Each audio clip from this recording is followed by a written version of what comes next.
right. So I thought,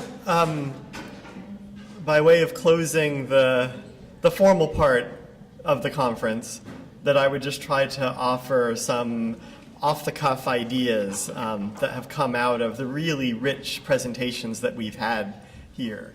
I would like to underscore again for everybody that the way that we do things with IMTFI is we bring you all out, we bring the researchers out to give presentations pretty much at the midpoint and sometimes even at the beginning of your work. So what you've all heard have been works in progress, not completed final reports based on completed research. But even from the kind of tentative glimpses of provisional data that we've gotten so far, I think there have been some really fascinating learnings to come out of it.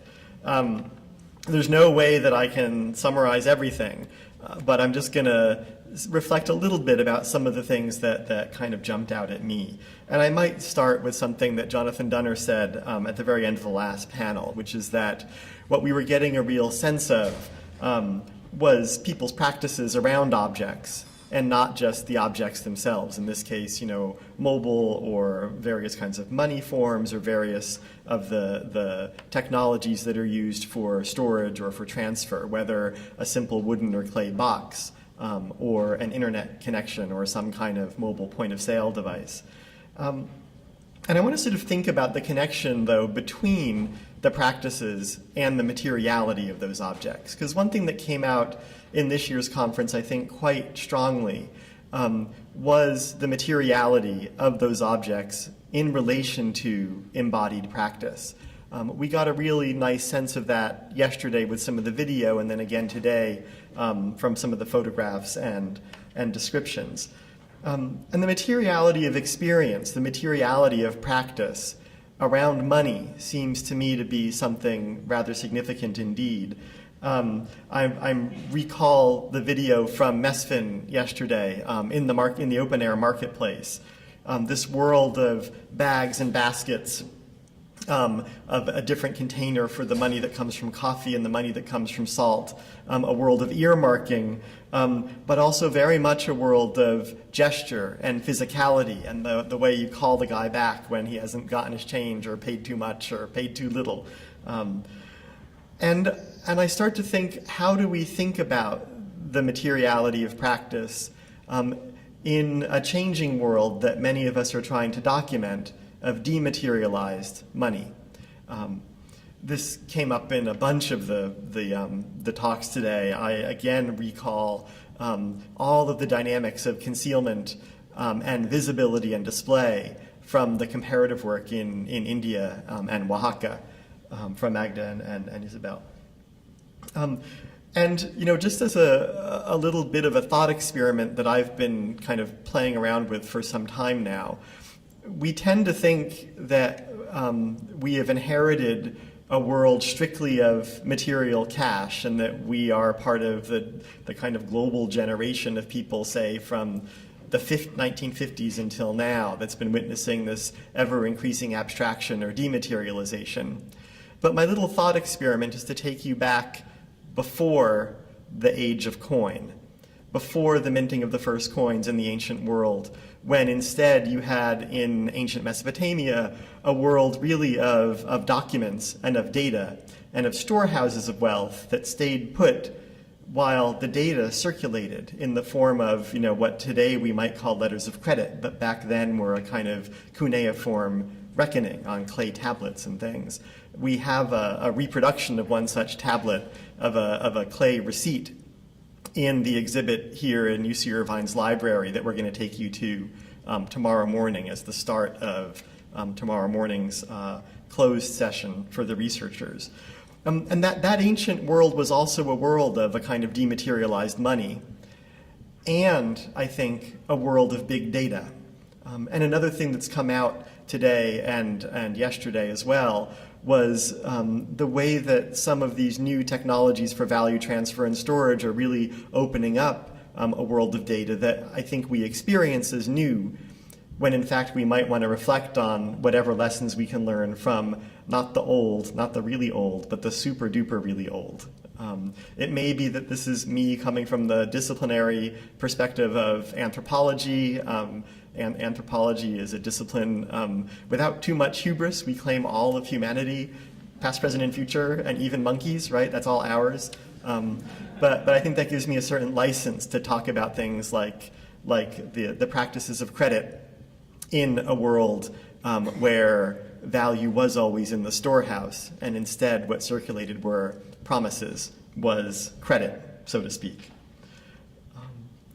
But then, a kind of a next theme is, even with something like mobile money, does money really dematerialize, and how, and for whom, and where? And here I think about all of the important work and thought on the tangibility of digital money coming out of Nduji and Jane's work, the tangibility of mobile money for the visually impaired, which maybe has lessons for all of the projects. Insofar as digital money is still a world of sound and a world of touch. I think that we can very easily slip into a discourse on revelation and concealment, but those are primarily visual metaphors, and maybe instead of thinking about kind of visibility and concealment, we can think about, I don't know, like open and closed boxes that one can sort of feel their way around in, or from within which one can hear the echoes off the sound, the sound waves reverberating from within the box, so you can tell if it's open or closed. This, of course, is also a world, as we were reminded today, of helpers, right? The tekongs in Indonesia, who are there to sort of assist, which contains, great promise for the people who are being helped, but also opens up another world of danger. We had this question restated a couple of times throughout the conference of, are we thinking about or looking at solutions in search of problems? And I think that there's sort of some answers have come up here about what the solutions are and what some of the problems are. Conceptually, I think we still have a problem, for instance, trying to understand trust. And there's been some really nice interventions over the past couple of days that I know have been jotted down in Liz Losh's blog and definitely have been captured in the Twitter feed. From papers, from Nasir's paper, from other papers that have pointed out that trust isn't a peer-to-peer affair. It's not an individual-to-individual thing. It's a thing that has to do with the group as a whole. There are, in Mulemi's talk, there are mobile economies of affection, which suggest something more than just individual affect, individual behavior, and individual drives, but something more collective. The question then, the next question for me is, how do we think about the nature of that collectivity? And it was really striking in the talks from Latin America how much collectivity in the state sometimes kind of co-align and sometimes don't, or different bits of the state co-align with other kinds of social collectivity, but other bits of the state do not. We raised the question in this context, at this conference in years past as well, to what extent we can think of the state as a driver for new modes of financial inclusion and new kinds of mobile financial services. Now I think we can start asking, which state? The state when? Which part of the state? Which part of the state when? How do we think about and how can we start studying what happens when we have different parts of the state at odds with each other, either at odds for real or at odds in a kind of temporal sense, because one part of the state might be up here and another part kind of lagging behind, trying to catch up and figure out what's going on. I also wanted to bring up what has come up again and again at this conference, which is sort of suspicion around both the financial inclusion agenda and a suspicion around digital money, whether it's mobile or otherwise. There was some wonderful material from all the papers that were presented here that really get at the core question of uptake and adoption and the proposition here for the client. And again, I think that we often talk about the proposition for the client, imagining the client as an individual. These talks have suggested that maybe we need to think a bit differently about that individual, think about groups, think about collectivities, and so on. The other thing I wanted to just kind of prefigure is one of the things we'll be doing in the closed session tomorrow is dividing you all up into groups. We actually have already divided you, but we're not telling you what groups you're all in until tomorrow. And we're going to get groups to think about the following kind of keywords or topics. I'm just going to tell you what they are right now, but I'm not going to tell you who's assigned to what. One is institutions. And these institutions can be formal or informal or some weird blurring of the two, as we saw in the talk from Columbia. They might challenge notions of public and private as we've heretofore understood them. They might be institutions that aren't even institutions at all until you start sort of saying, well, what if we treated this as an institution? Where would we go then? So institutions. The other is architectures. And we've talked a bit about architecture, infrastructure, and platform. But I think we really want to push that along, because some of the new stuff that we saw here this year compared to years past is some really effective ways in which different architectures or infrastructures have been overlain on top of one another or articulated to each other to get new kinds of things to happen. So we want to think about architectures.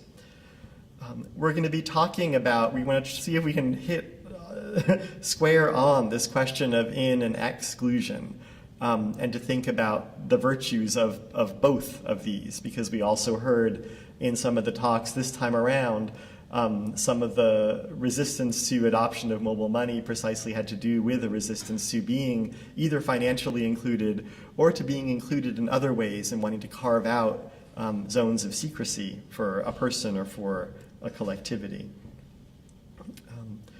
We are going to talk some about mobility, and that came up in a number of the papers in kind of the general way about both the movement of money and the movement of people, say in the remittance papers or some of the papers that are about rural-urban migration, and the Philippines case stands out in some respect here as well. But we want to think about mobility a bit more broadly too. Mobility in terms of one's understanding of the life course, say, or mobility in terms of how one understands and experiences the flow of time. Because we've all had the experience where sometimes time goes really slowly and other times it's over just like that. In contexts that can now be newly facilitated by some of these instantaneous mobile technologies, the time frame changes. And so too does the space frame. So mobility is another theme. And then finally, we want to try to tie together this question of the proposition of financial inclusion and mobile money and other kinds of technologically enabled means of delivering financial services, the proposition with the prospects.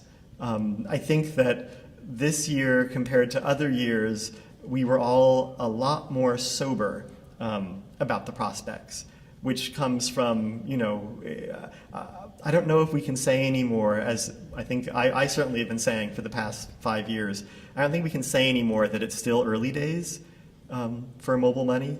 I think we can now say, well, it's the days, what do you call what's after the early days? Not the late days, but we're in it now.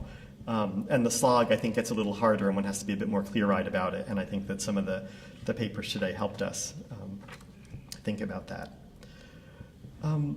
The final panel really raised for me too, and this came up in some other panels as well, raised for me too, finally, this question of whether with biometric identification, with mobile money, with any kind of digital platform, are certain questions getting unasked in the name of a kind of technical fix to a problem. And again, we still don't know what the problem is. So, Kevin stated that, we had this sort of issue of people trying to create a technical fix. And I think that what's interesting about the potential depoliticization of a technical approach to the world is that the worlds that we all are revealing for our various constituencies are very much worlds where people are always themselves fixing the techniques, right? Finding workarounds, hacking things together, building things anew, sort of with spit and gum, basically, trying to create new systems so that they can get their own things accomplished, so that they themselves can find ways of making do and getting by. So with that, those are my kind of concluding thoughts on where we've been. I first want to thank very, very heartily all of the researchers for your hard work and the hard work to come. I thought that this was just phenomenal, and I'm really, really just deeply appreciative of everything that you've done here. And I mean, for me, it's like being a kid in a candy store, right? I'm an anthropologist who studies money and technology and change, and you're all doing the same thing, which is kind of great. So I can watch and learn from all you. So thank you very much. I also, Liz had to go, but she's not back, right? No, I want to just formally acknowledge Liz Loesch again for blogging this event. And also I want to call out the graduate students in the back, Taylor and Beth, for all of their help along the way. There's another graduate student who you met the first night and who you'll see again tomorrow, Robbie Kett, who's been helping facilitate the exhibit that you'll be seeing tomorrow. So a little round of applause for Robbie in absence. Smokey and Ivan are two new postdoctoral researchers for all their help, and they'll be doing some heavy lifting tomorrow, and you have to be nice to them when they lead you in little exercises. You have to play along, okay? John Seaman in the back for all of his assistance with paperwork and finances and budgets and keeping things going. I want to recognize our technical team there in the back. I think I can see William, but Ian's gone. But those guys kept the video stream going. And do you know how many people we had today? Probably not as many as yesterday, but you don't know. We'll find out. We'll let you know. Yesterday there were 200 or so logins. The Student Center facilities folks, I think there's one left. we killed off the other ones. Is there anyone else I have to thank? Oh, yeah. And Jenny Fan, absolutely, for all of her assistance and help. Thank you so much. So what's going to happen now is there will be a little bit more mingle time, and at a little before 5, buses are going to start to come to take you to hors d'oeuvres and dinner. I know some people are really tired and want to go to bed. The restaurant is directly across the street from your hotel, okay? So you can always just grab something and go to bed if that is necessary. And is there any other announcement, Jenny, that I have to? No? Okay. All right. And the dinner tonight is for the researchers and invited guests. We wish we could have everybody who came go to dinner, but we can't. And I should actually, on that note, I should also formally acknowledge and thank the Bill and Melinda Gates Foundation for their support, and Jake Kendall for coming down today to help us out with chairing the sessions. So. Thank you all very much. Please enjoy, relax, mingle, and I'll see you all at dinner.